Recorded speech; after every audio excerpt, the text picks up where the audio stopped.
In this video, we'll dive into first-click testing. First-click testing is a method to see where the user clicks first. It's a way to evaluate the link structure of your website and see if users can accomplish their goals in a clear and easy way. First-click testing allows you to test how clear and efficient the information architecture is, and if labeling and arrangement of the interface elements, such as buttons and menus, is intuitive.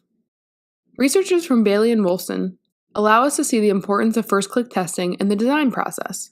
They found that participants who click the right elements on the first click will complete their task successfully 87% of the time, and participants who click the wrong element on the first click will successfully complete their task 46% of the time.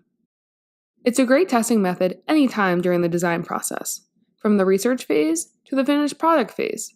It can also be performed on websites, mobile apps, prototypes, wireframes, among other things.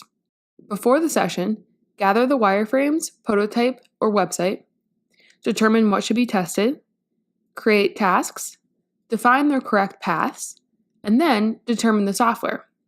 These first-click tests can be performed either during a moderated interview, an unmoderated session, or even with JavaScript in your codebase.